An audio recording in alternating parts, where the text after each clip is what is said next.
they are a party that keeps splitting up. And so there is a Okay. funny thing in Kerala political circles. It's one party that grows each time it splits. Okay. So over the years, it split so Yeah. much. So right now you have a Kerala Congress with the LDF, you have a Kerala Congress with the UDF, and I believe there Okay. is some Kerala Congress that also is with the NDA. Okay. So they're all over the place. And I'm pretty sure there'll be a Kerala Congress which is just staying independent and not in either three. There has also Yes. been a lot of issues with unions demanding things like, no kuguli. No kuguli is a very interesting thing wherein a bunch of union people just stand there, they look when you're unloading your things, and you're supposed to pay them even if they are not working. So, but Okay. this has been condemned by the current Kerala Chief Minister himself when he was the party secretary. So it has been Okay. condemned by the left-wing parties itself, saying, okay, this is something you shouldn't do. Yeah. So Obviously. that recognition is there. Welcome to Being Curious with Yash. Hi guys, welcome to episode 4 of Being Curious with Yash. Today we have Sri as our guest. He's a public policy analyst and a political commentator. He writes and talks about politics and public policy very fearlessly. We talked about the Kerala model of governance. We also talked about the Kerala politics. I hope you learned from this video as much as I did. So hi Sri, how are you? I'm doing well, Yash. How are you? I'm good. So Sri has just qualified for the JRF exam. I wanted to know about what are your future plans?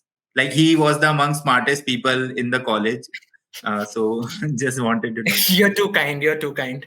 Yeah. So I'm right now in the final year of my post-graduation in development studies from Tata Institute of Social Sciences, Mumbai. So I've been, Okay. as part of campus placements, I've been placed with a company in the consulting industry, in the dev sector itself. So Okay. I'm going into the social impact consulting space for now. So the idea is to get a few years of industry experience. And research and teaching is it's a passion, to be very honest, rather than a immediate goal. So that's a very futuristic idea for now. But yeah, thankfully cleared UGC net. Yeah. Thank you so much for the kind introduction. Great. So after how many years are you planning? And I wanted to know one more thing after that. Yeah, sure. What is development economics? Like what do you actually study? Right. So it's development studies. So development studies is a little broader than development economics. So it's a multidisciplinary field of study. Wherein, so basically the idea is if you talk about the history of the stream, it starts after the World War II with the reconstruction and all of that. So the idea of development studies, to put it simply, it's a multidisciplinary field that kinds of looks at the process of development from multiple perspectives, rather than purely looking at it through economics. It looks at it through economics, through political theory, through anthropology, through sociology. So the idea is you get a much more holistic understanding of what the process of development is. Especially in this, our course specifically gives a global South perspective to it. So it's kind of understanding the process of development beyond mere economic figures. So that's a very simplistic, reductionist way of putting it, but yeah. Yeah, and actually, for me, it's great to understand in much more simple terms. Like you can read on the internet, but I think if you get this definition, I think it's the best. Right. Yeah. But just to add one bit of a line there. So even though it's a research-centric understanding that I just gave the definition, a lot of people who do development studies post-graduation also go into the industry, into the not-for-profit sector, into public policy, into other kind of fields such as, foundations, CSR, ESG, and all of that. But the ideal is more a research understanding of what the process of development is. So that's okay. So good to know what it is. Can you tell me one example of what actually development studies people do in the real world? Like one basic example, they an alumni is doing that, and that is very part of what we actually study. Right, perfect. So our alumni, so again, the point with development studies is people who have done development studies have gone in multiple directions. So when you talk about our alumni, you'll find them in policy think tanks such as Niti Aayog, for example. A lot of our alumni work in Niti Aayog. But you also find people who are working with different foundations in CSR departments of corporations and all of that. But you also find a significant chunk of them who go into research, who go into researching the questions of development. we always use this term, right? We need development. So what do you mean by development? So there are different questions. So a lot of people go into monitoring and evaluation for government schemes. Okay, great to know. Great to know. It's a quite a fascinating field. I must say, I'll study about it later. Sure. Yeah. So today we are not here to not just discuss about development studies. Today we are actually here to discuss a much more fascinating topic, for me at least, and I think it would be for the audience also, because Hopefully. me being a North Indian, actually we don't get to know a lot about Kerala politics. So today's topic Right. is about Kerala politics and how public policy is working there. So basically, that is the primary goal of us, understanding how different political parties work there and how public policy works there. And actually, one of the most fascinating things I read about Kerala is that it's not a very industrialized state, but on social sectors and all, it is quite above the level of India, and it is on par with Japanese level and South Korean level. So one can say it's a miracle, because for most of the people understand that first you get rich and then you do all this development of health and all. But Kerala has totally gone other way and proved to be a success. So for me, Right. that is why it was a fascination. Why it's there. So Shri, can you like tell us first a little bit about the history of Kerala?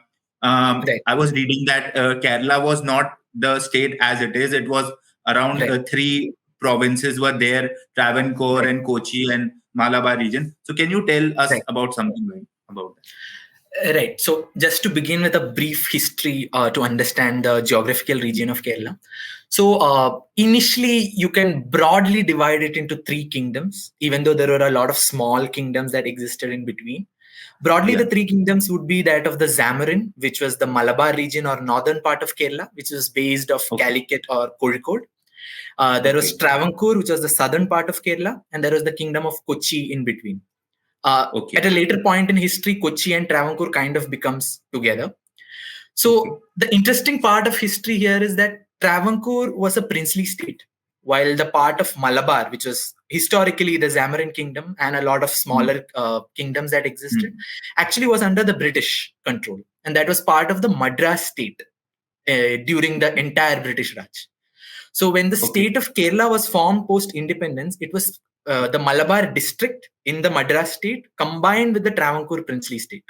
So then it was actually in 1956, even though we got independence in 1947, the state of Kerala gets formed in 1956. After the language reorganization commission that was set up, wherein the states was divided based on languages, it's after that in 1956 that the state of Kerala gets formed. Okay. So for example, when a lot of people who have done history at least till 10, all of us have done history till 10. So you all remember the story of Vasco da Gama coming to India, the first person Portuguese to come to India. He actually lands in Calicut, which was the capital of Zamarin. So the first king that Vasco da Gama meets is the Zamarin king of Kerala.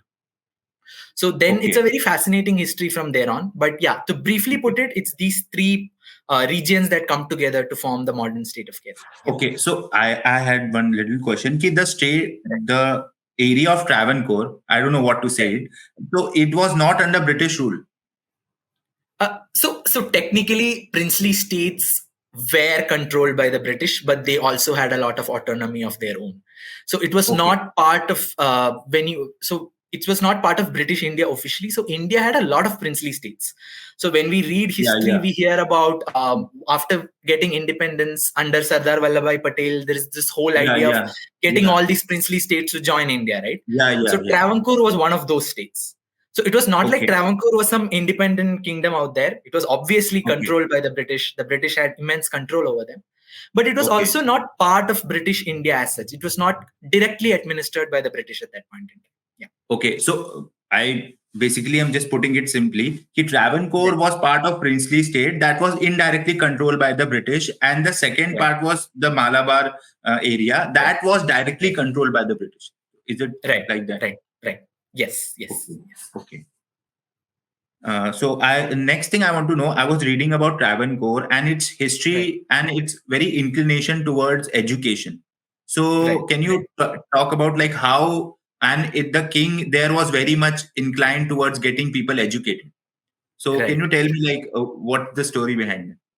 Right. So this whole Kerala model of education, right? Kerala having literacy rates of 97, 99% and all of that we hear.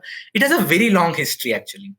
And it's a fascinating history because it's a combination of it's a combination of two factors broadly. One is something you just mentioned of how in Travancore, the rulers, even pre-independence, were inclined towards education.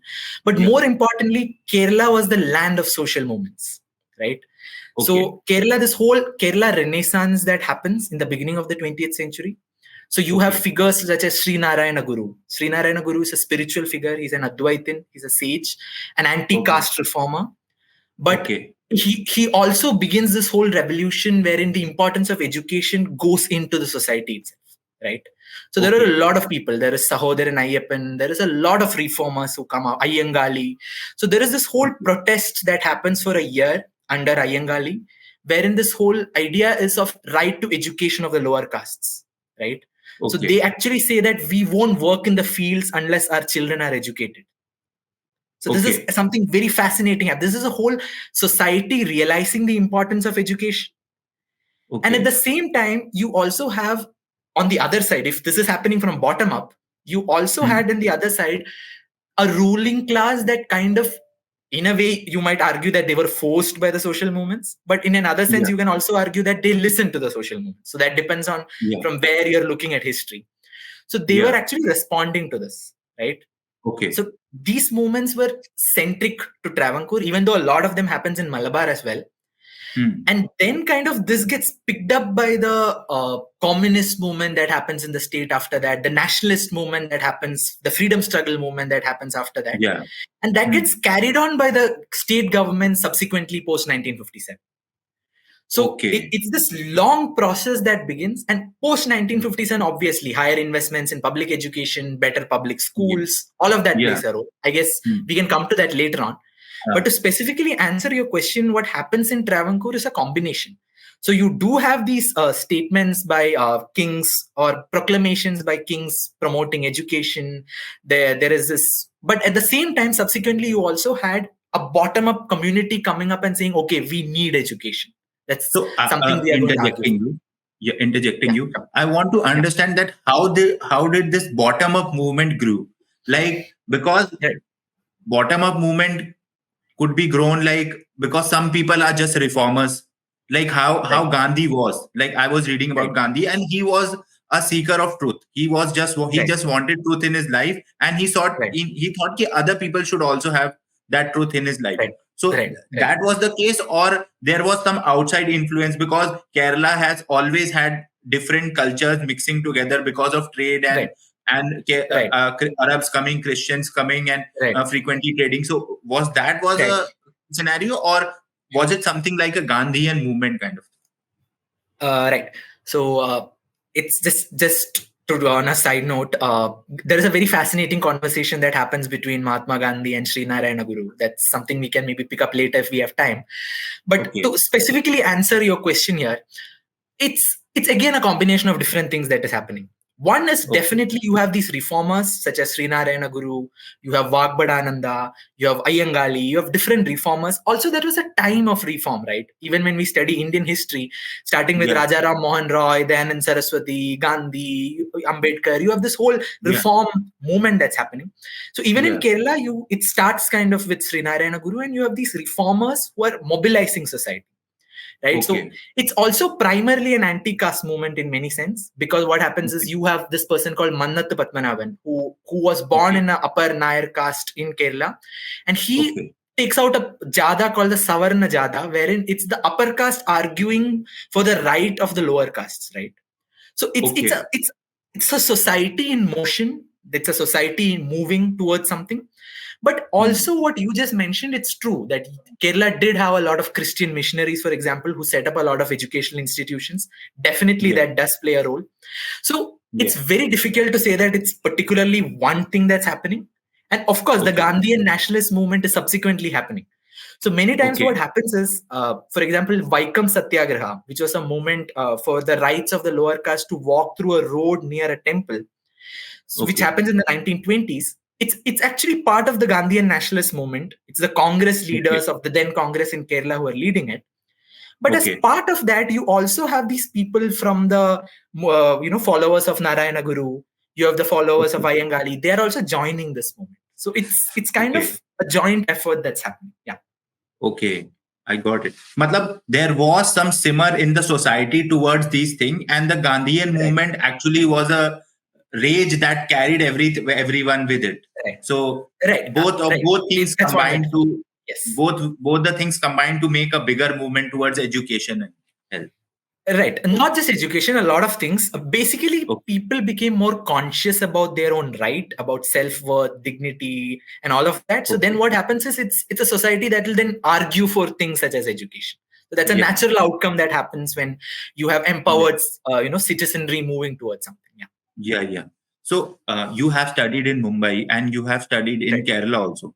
So like in terms of education that you get, in terms of infrastructure, what do you see like a very basic difference? Can you tell the audience that is why Kerala model is a better model, because we have certain kind of things? Can you? Right. So one thing that's a clear differentiating marker between Kerala and the other states would be the quality of government schools. Right. So the government school infrastructure in Kerala is much ahead of a lot of places. Most places, I would say. So then that's again something that's happened over decades, right? You have put in money in infrastructure, you have that whole. And in Kerala, for example, to give you an example of how big this is, the Kalolsav, or the arts festival of the government schools in Kerala, is much bigger than any private school or the CBSE arts fests. It's a huge deal. You have an entire state that will be cheering on for the state arts fest of the public schools that happen, right? And Kerala also has this system of aided schools, wherein it's managed, it's privately managed schools, but wherein you have government paying the salary of the staff. So that again goes back to history. So you have a combination of aided schools and directly government-run schools, along with the usual CBSE, ICSE, and IB board schools. But one drawback, also we must also mention the problems that exist. Higher education has been a problem in Kerala. You do have a lot of good medical colleges, engineering colleges, but also recently you have a lot of migration of students happening to other cities, to abroad, and all of that for higher education. And I myself am an example of somebody who moved out of Kerala when my higher education stage came, right? So that is a limitation in the model. But in terms of education till 12th standard, that is the school education, the infrastructure, the kind of support, basically you don't see much of a difference between a private school and a public school in terms of infrastructure. The choice to join a CBSE or an ICSE school might be different than infrastructure or quality of education. So I want to understand if you see a general trend in any education. I live in UP, so I can just give a simple example in UP. In UP, like the public education infrastructure, I think the money comes, but people say like there is a lot of corruption, there is money going here and there, and the schools are not improving day by day. So when people were given an option to open private schools, so they blossomed. But in Kerala, if you see the public infrastructure is good, so one would say कि वहाँ पे corruption नहीं है, there is no corruption there, or people are saints there, कि people have this wise wisdom. Or one thing I can deduce that the society has risen towards education. So is that a reason, or there is some other reason? I wanted to know. Right. So one, definitely you have a citizenry that's more conscious of what's going on, but that's by no means to say that everybody's a saint or there is no corruption. That would be some idealistic utopia, right? But one thing in this point, I guess we should bring in this whole thing about how the decentralization movement in Kerala happened. So post 1996, Kerala has had this, compared to many states, the level of political decentralization in Kerala is extremely high, which means that the local panchayat, the local municipality and corporation is much more empowered than most states, both with fiscal resources and also the kind of powers they have. So this affects health too. I guess you might come to that later. But specifically with education, what happens is the local PTA, the local panchayat, the local citizenry is much more organized. So what happens is, if let's say in a school there is a problem of infrastructure, you have this locally organized citizenry groups, the local panchayat, and the democratic culture is so strong there. There will be so much voices that will reach the MLA, that will reach the state government, or that the panchayat themselves will put in the funds and do something about it. So the kind of response that you get to this is much more. Right? To show you that why it's something politicians respond to. When in 2016 there was a change of government in Kerala, right? So it was the Congress-led coalition that was ruling. The left coalition came to power in 2016. And the current chief minister then announced 4 missions as his pet projects.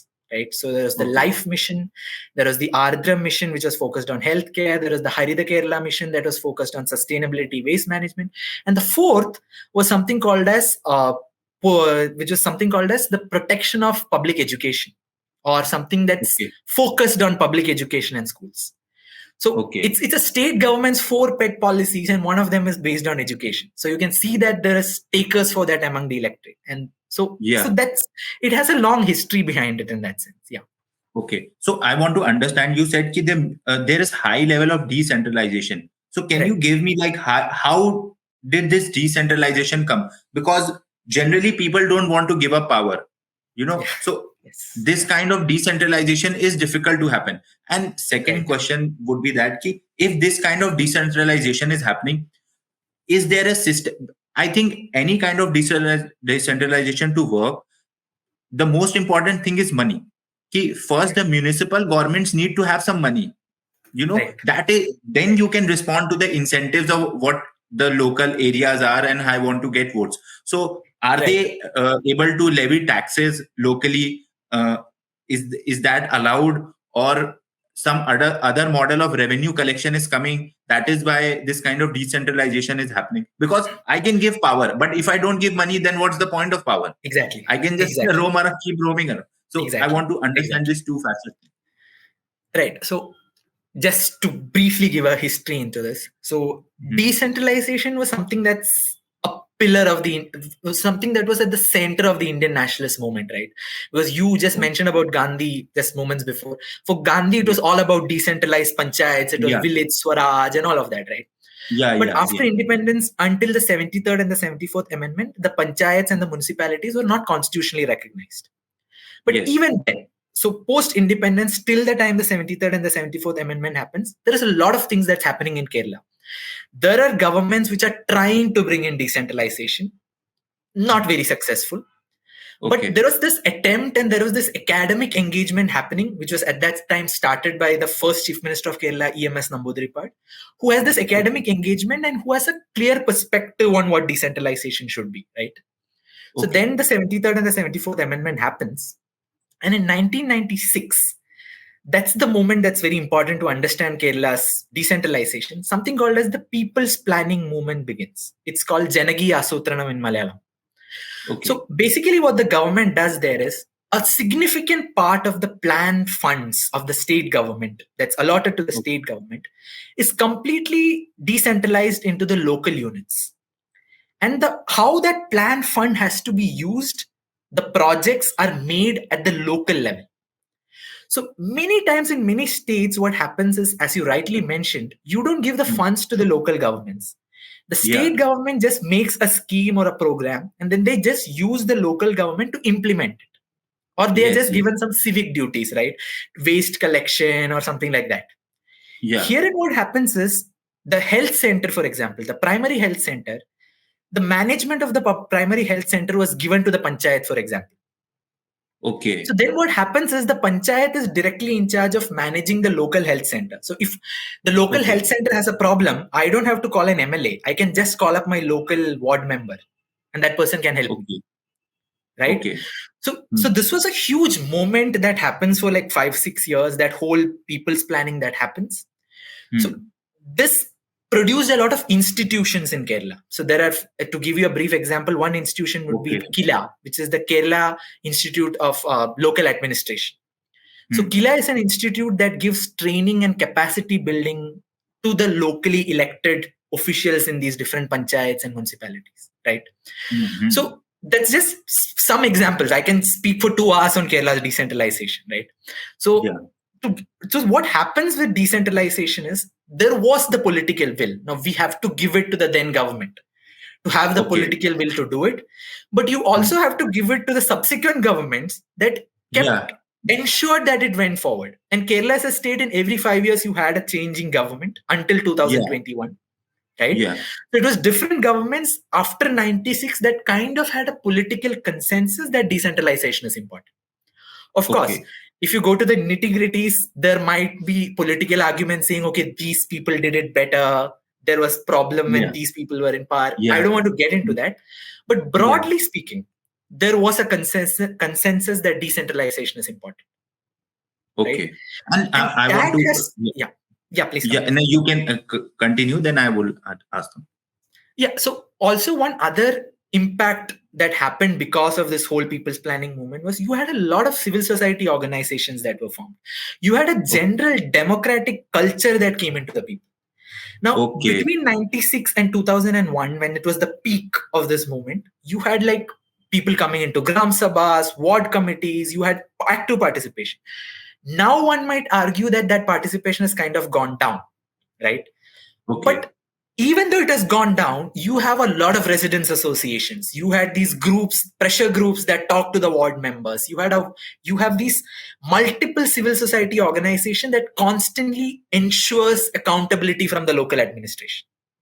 Okay. So that actually ensures that delivery happens better, especially for things like health or education, which can be managed at the local level.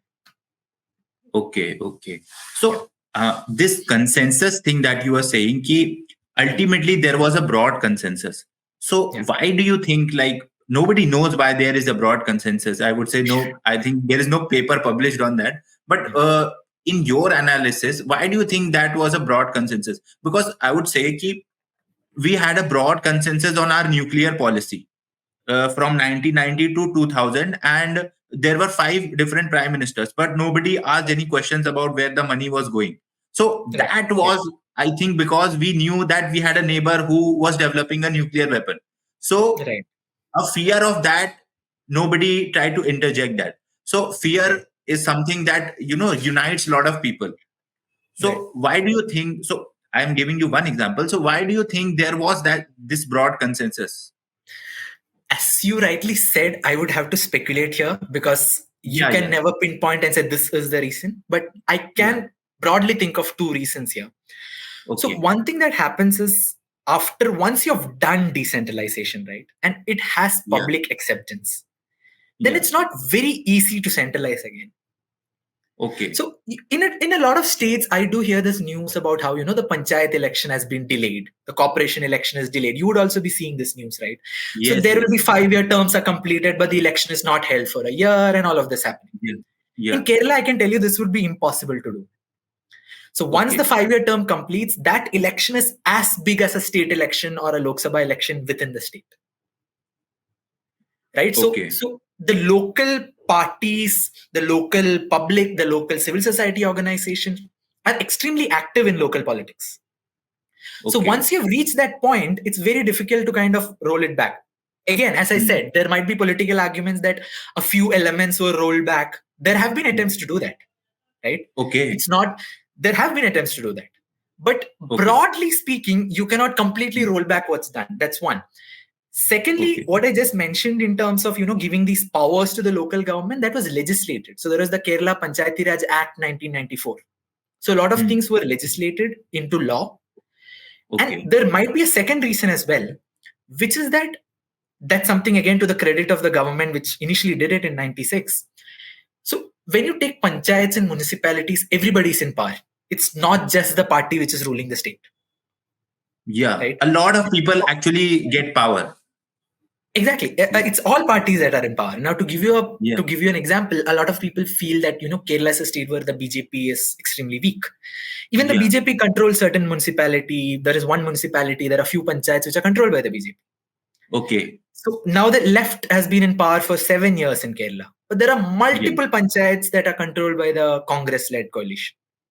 Okay. There is one panchayat that is led by this citizen party that got formed backed by a corporate organization called 2020. Even they rule 2 panchayats. Okay. So then what happens is it's multiple people who are having this power, right? And so what happens is, let's say in 2001, a Congress-led coalition came to power. A lot of panchayats controlled by them to have this power.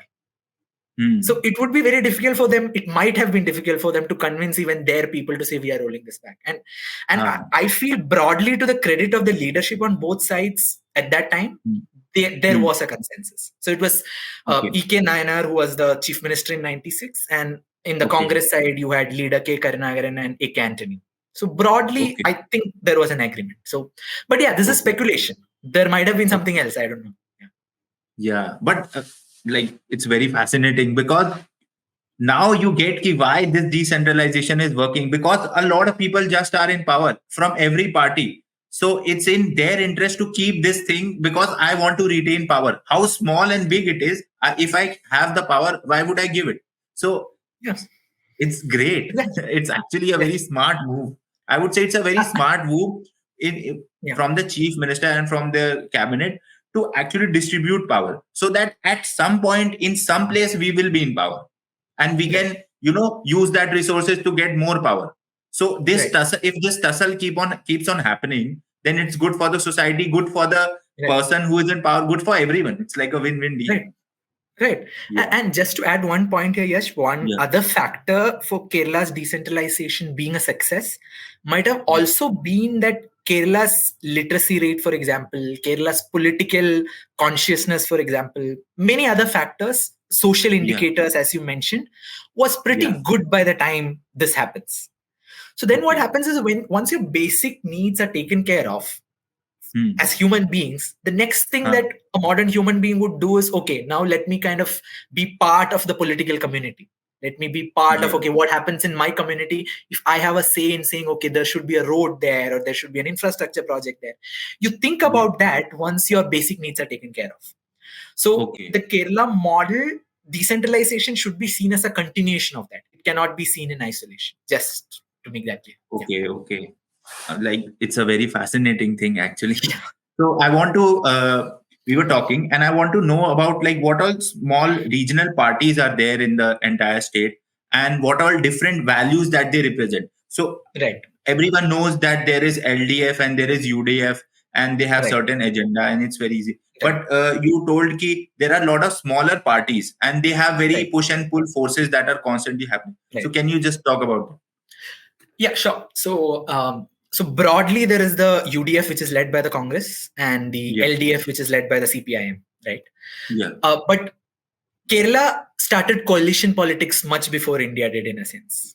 So in India, the age of coalition politics is usually understood to be post-90s, especially the end ones under Atal Bihari Vajpayee ji, and after that under Manmohan Singh ji, during the UPA and the NDA, right?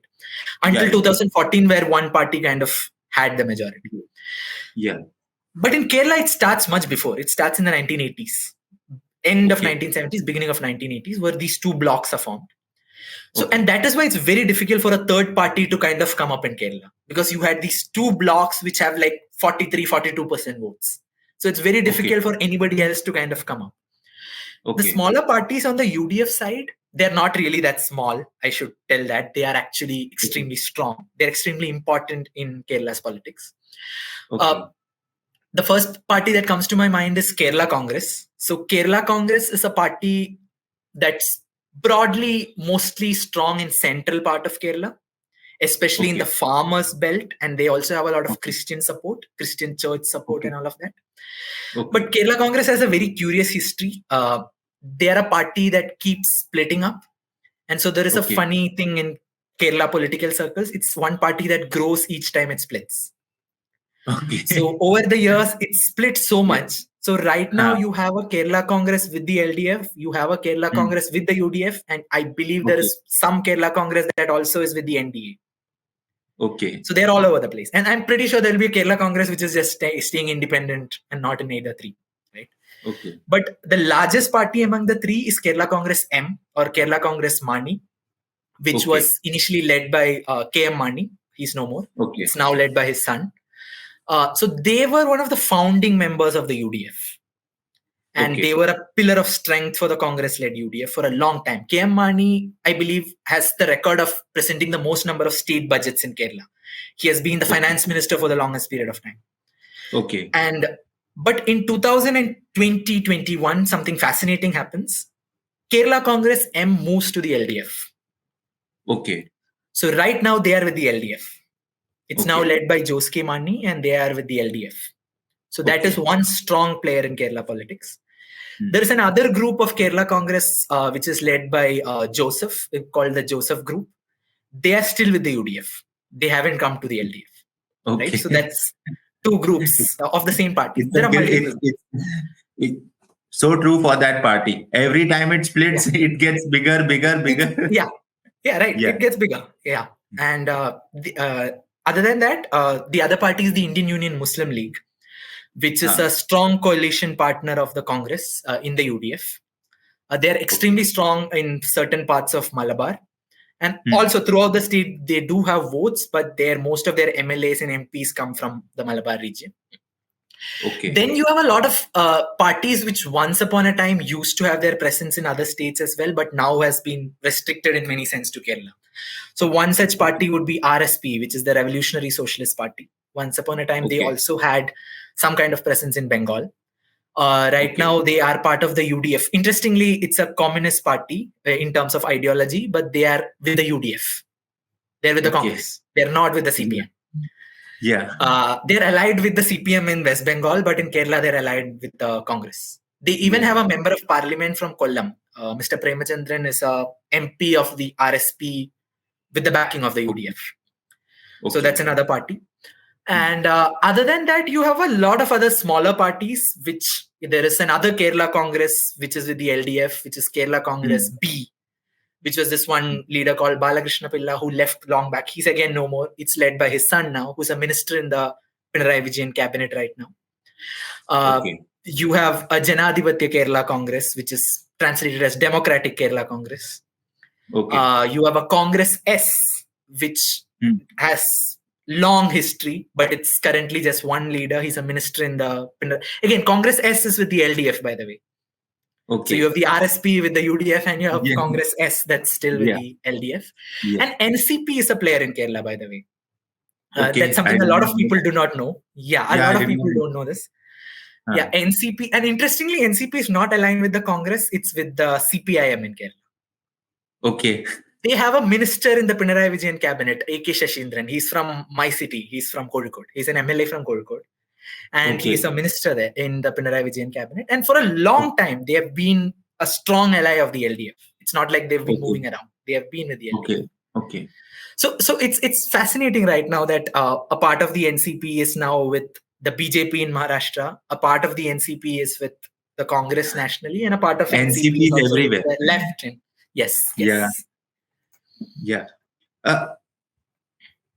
Understanding the regional and smaller parties, I want to know what is the 2-3 pointer difference that you can tell from in LDF and UDF. LDF stands for these values and UDF stands for these values, because if a person sees from outside, both are left parties. So if both are left parties, then what's the difference? And it's very difficult to understand. It's a fascinating question. It's a question I believe voters ask themselves too. But see, Yash, what I believe is in any place, when you have two parties, one would become left and one would become the right in that relative context. Yes, 100%. So in Kerala's context, one might argue that historically UDF has been the center-right option and the left has been the left option. Right? But broadly speaking, you're right. The Congress is center, left of center, and left is left. So broadly, it's all left from our national politics lens, right? But in Kerala, there has been differences in terms of policies. But again, it's been changing. So historically, again, this is something I don't subscribe to personally, this view of the differentiation. But usually what I've grown up hearing is that when the left comes to power, you have a lot of stress on welfare. There is increase of pensions. There is a lot of welfare schemes that's rolled out. And when the UDF comes in, that's when you have the investments. That's when you have kind of the growth happening. And the idea was the Kerala voter gives 5 years to one and the 5 year to the other side. So this was the broad idea, which I personally don't believe in after reading history, right? There might have been other reasons for people choosing two sides. But maybe one might argue this was right at some point in time. So, right. But post 2016, this is changing. So under Pinarayi Vijayan, one thing that's happened is there is a strong infrastructural push from the left. And they have not kind of given up on the welfare plank. The welfare plank is still there. That's a smart move. The left has shifted towards the right. So you do have a lot of criticisms of Pinarayi Vijayan too that you might have come across when you read about Kerala, about how a lot of the economic policies are not left-wing and all of that. Again, these are political subjects. I don't want to get into the politics of that. But purely in terms of policy, what has happened is one of the biggest hurdles in Kerala's development was the national highway development, right? So for the longest period in time in Kerala, it was very difficult to acquire land for national highways development to make it 45 meters, right? So the problem was Kerala is a state with extremely high density of population. So you have people living everywhere. And the real estate rates are extremely high. So it's not an easy task to acquire land to ensure that you have a highway that comes in. And without the infrastructure such as a highway, it's very difficult for investment to come, right? So one of the firmest decisions that the current chief minister took after he came to office was that the highway should happen. So in Kerala, interestingly, the state government contributes to the acquiring of land in terms of the national highway. It's not just the National Highway Authority and the central government making it, because the rates are so high. And right now you have the work of the national highway happening across the state. And this is one place where I should mention this. The central government and the state government, keeping their politics aside, has worked together. And that's something, as a student of policy, as a person who believes that development should come in, I see as a bright spot, right? In our polarized environment, you had Shri Nitin Gadkari and Pinarayi Vijayan working together and saying, okay, let's sit together and sort this out. And so that's just one example. And there is also this highly controversial project called K-Rail, which is a high-speed rail project, proposed high-speed rail project that tries to connect two ends of the state in 3.5 hours. So interestingly, you have a lot of traditionally what one might call as left-wing intellectuals opposing it. And this is a pet project of the left-front government in Kerala. And interestingly, the Congress is opposing that in Kerala. The Congress is opposing the high-speed rail project in Kerala. So, because they and there might be some legitimate reasons in terms of displacement of people, in terms of how the alignment comes in. But I don't want to get into that right now. But I'm just saying that there is a shift. Even what's the difference between both these fronts? And also just one line. A lot of political pundits do say that the left has been more pro-decentralization than the UDF. So that's something that a lot of, if you read the literature, if you read the research papers, if you read what generally people mention, that's one comment that comes in. But broadly, as I said, when I look at it, decentralization has been something there has been a consensus on. That's great to know. Like, I think it's a very different kind of politics that is happening, but it's very great to know. Next thing I want to touch is the role of student politics. I was reading that the current chief minister actually started from student politics. So do you think like abhi student politics is very active in the state and a lot of leaders are coming up? You must be seeing in 5 to 10 years, leaders would be coming up from the student politics, or is it dead? Like in the Congress scheme of things of student politics. Please hear me? In the Congress scheme of student politics, we see the student politics is dead on arrival because the leaders don't come up from student politics. BJP has been trying to, again start the student politics from last 5-6 years. It was not very active because they are now promoting people, so people are joining in. So do you think, how does this student politics thing work in Kerala? Because the party system is actually very different. That is why I'm asking. Right. So you will be fascinated to know that the Congress student politics in Kerala is extremely active, unlike the rest of India. So in Kerala, you don't have the NSUI. Again, something fascinating. The Congress's students wing is called the KSU, the Kerala Students Union. And the reason for that is KSU predates the NSUI. Okay. So the KSU never actually, it's part of the NSUI, broadly speaking, but it never became officially NSUI. So in Kerala, you still have the KSU and SFI. SFI is the Student Front of the Communist Party of India, Marxist, and you have ABVP of BJP. Okay. It's extremely active. Kerala colleges also have a bad reputation for having political problems happening in there, but it also has the good reputation of ensuring that a lot of young leaders who actually become MLAs and MPs come from student politics. Okay. So just to give you an example, in the current Pinarayi Vijayan cabinet, so the current government actually took a very interesting decision when they came back to power. Okay. They said that except the chief minister, none of the previous ministers will continue. Achha. So that was a shocking decision, because they said that we want a generational shift. And since the people voted for the chief minister stays, but all the other leaders are going to be new leaders who are going to become ministers. This decision has been criticized by some corners, appreciated by some, but I'm just mentioning it as a fact here, right? Okay. So even in the current cabinet, you have people like MB Rajesh, for example. He came through student politics. He was part of the SFI, he was part of the DYFI, he was part of the CPM, and he became a minister. He came, you have seen him grow from becoming a spokesperson to an MP, to an MLA, to a minister. You have Muhammad Riaz, who was DYFI All India president, who's currently a minister. P. Rajiv, the current industrial minister, again came through student politics. Most of the leaders came through student politics, right?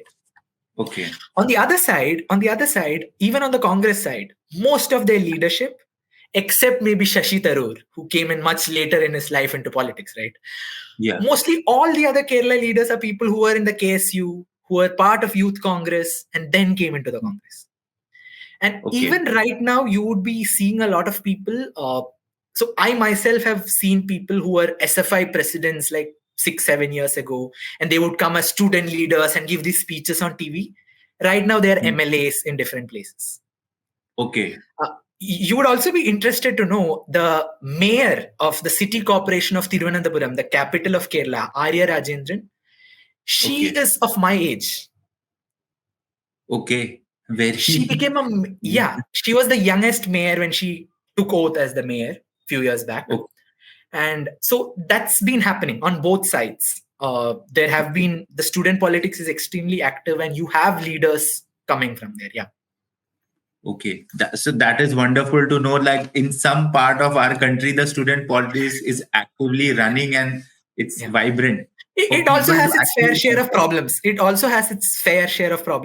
You do hear a lot of issues happening, a lot of political fights happening in campuses and all of that. But broadly, I agree with you. The fact that you are getting young leaders who are coming through the system is something positive. Definitely. Okay, that's great to know. So next thing I want to touch is I was reading that there is very high unemployment. And you see a lot of people actually migrating to Arab countries and all. So that is why you see a lot of unemployment. And one more thing, I was reading there is no industrialization happening. So you mentioned there is like a road network building and all. So how do you think like this current government is actually planning to tackle, or is it not a issue in normal elections? Okay, so for a longest period of time, Kerala's economy was run, especially in terms of money that was coming in. It was coming in from the Gulf. So what happens was, in Kerala, you ensured education. People were getting educated. People had access to education. They were educated, and then they would go to Gulf countries, UAE, Saudi, Qatar, and all of that. It has a very large Malayali population there, Keralite population there. So they would send remittances back, which was benefiting India as a country in terms of foreign exchange reserves, and also Kerala's economy, right? But Kerala, the government and the society has recognized that this will be a problem now, because what is happening is the opportunity in Gulf is coming down, right? And you also have an aging population in Kerala, because all the youngsters are going to different places. So you need to ensure that they stay there. So the current government, in one sense, does recognize this. So this whole infrastructural push is part of that. They are also pushing this whole idea of a knowledge economy. So Kerala does have a pretty vibrant IT industry. in Thiruvananthapuram, Kochi primarily. It's coming up in Kozhikode at a very nascent stage right now. So there is Techno Park and there is Info Park in Kochi and Trivandrum respectively. So you have a lot of IT companies. So recently there have been some positive movements. So the startup ecosystem in Kerala is pretty good. It's usually ranked pretty high even in terms of the central government's Niti Aayog ratings and all of that. You also have a lot of IT companies. Recently IBM invested in Kerala, if I'm not wrong, and there have been a lot of companies that has been coming into Kerala. Okay. But broadly, the problem stays. So this government did push for entrepreneurship promotion. You had a huge push for that. We will have, I'm not sure about the number, but it was something like 1 lakh small industries registered and so year and something like that. So it's happening, but is it enough? I'm not sure. I have my own skepticism about that. But at least there is a recognition that this is a problem. And this recognition is not new. Even the previous UDF government before 2016 did have that recognition, right? It was the government under Ummanchandi. He was the chief minister then. So there is this whole question of bringing investment. They had an investors summit called Emerging Kerala that was conducted and all of that. And this government has also been heavily pushing for that. But I would say that what this government has got right is that they have understood that infrastructure is important to get the investment in. So there, the work is actually happening on the ground. In terms of investment, we'll have to wait and watch if that happens or not. But broadly speaking, I would say the policy is going in the right direction. Yeah. Okay. So coming from the industry point, I want to know, like I was reading, there is a lot of unionization. There are a lot of unions, and it may be because there was left rule for longest period of time, and both parties have somewhat more leftist concern. But we see that in other parts of the country, the unions have been totally demolished by the higher forces. So why has not that been the case in Kerala, or like? Right. So this is a fascinating subject. Like the union issue of Kerala has been debated so much. Even in development literature, you have people arguing from both sides for this and all of that, right? So in my opinion, what I would tell you is, Kerala has one of the highest daily wages in the country right now. Okay. You would be fascinated to know Kerala has a very high number of North Indian migrants who come as daily wage workers in Kerala. You have a very large number of population that comes from UP, Bihar, West Bengal, and all of that. Yeah. So what the unionization has done in one sense is that it has ensured that people are paid well, right? Yes. But if you ask me, have there been cases wherein unions have acted beyond where they should have? There have been issues with industries. People have been trying to run industries. Yes. There have been a lot of movies made in Kerala which has questioned this whole, unions trying to control everything and all of that. There have been satirical movies. There have been emotional movies. It's been critiqued. Even within Kerala, it's been critiqued, right? Okay. But now what has happened is there is a clearer recognition in terms of we need the investment. But I don't think Kerala will ever be the state that will just forget about its history of unions, about fair pay and all of that and say, okay, let's welcome a polluting industry. That's not going to happen, right? But it's also realized that we cannot go too far with this whole unionization thing wherein the investor runs away. So I believe there is a consensus again from both sides that there has to be a balance.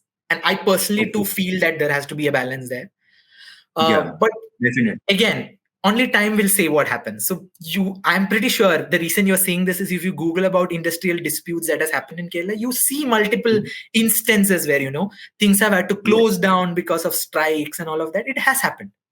There has also been a lot of issues with unions demanding things like, no kuguli. No kuguli is a very interesting thing wherein a bunch of union people just stand there. They look when you're unloading your things and you're supposed to pay them even if they are not working. So, but this has been condemned by the current Kerala chief minister himself when he was the party secretary. So it has been condemned by the left-wing parties itself saying, okay, this is something you shouldn't do. Yeah. So obviously that recognition is there. But how much it will actually change things on the ground is something we have to wait and watch, because even recently there were few small instances that happened here and there wherein you had union members doing this or that. But what has changed is the leadership has taken a very strong stand where they are like, if it's a genuine issue, we'll support you. If it's not, you're not supposed to do this. So that has changed. Okay, that's very wonderful to know. Like, I can see like the current leadership is trying to move into a good direction, but issues would remain. Like if you are a chief minister, nothing can be done in 1 day, 1 hour. It's not a Nayak movie. Things have to be moved very slowly and slowly. Right. Yeah. Right. So, not taking much of your time. It's been an hour. So I would say a very thank you to you. You have been a very nice guest. I would want you to, last question would be for mine, any books that you would want to recommend, or any podcast, anything that you would want people to go out there and read or listen. Regarding Kerala, right? Yeah, regarding Kerala or anything in general you have been reading and you found it fascinating. Kerala, you can also read. So I'll just begin with Kerala since we have spoken an hour on Kerala. So in terms of Kerala development model, Amartya Sen has done a lot of work on understanding the Kerala model, not just the Kerala model, something that you mentioned at the beginning, right? So even as a development studies student, that's a very fascinating statement that you made, wherein usually the understanding is you cannot have high social development indicators without very high economic growth. Yeah, right? That's usually the understanding. So there have been cases such as Costa Rica, there is Kerala, there have been multiple cases which have shown that's not required. Okay. Again, there has been a counter argument. So I would ask people to read the Sen Bhagavati debate on that, wherein you had this whole debate that happened. There is an economics debate that happens there in terms of development economics. So that's one thing. If anybody's interested to know more about Kerala's decentralization, there is a book written by the former finance minister of Kerala, who was also a planning board member when the People's Planning campaign happened, called Local Democracy and People's Planning in Kerala. It's written by Thomas Isaac. It's a wonderful book that describes the whole process of how you trained people, how this whole mammoth process of decentralizing power to so many hundreds of local self-governments happen. It's a wonderful book to read. In terms of general reading, right now I've been reading this book called Mindset, a wonderful book. I would recommend it to everyone. What is it about? So it talks about a fixed, and it's written by Carol S. Dweck, who's a psychologist. It talks about a fixed mindset versus a growth mindset. And it talks about how in any approach, in a relationship, in a business, in parenting, in teaching, you can have both these approaches, and that can be life and death in terms of how your outcomes are.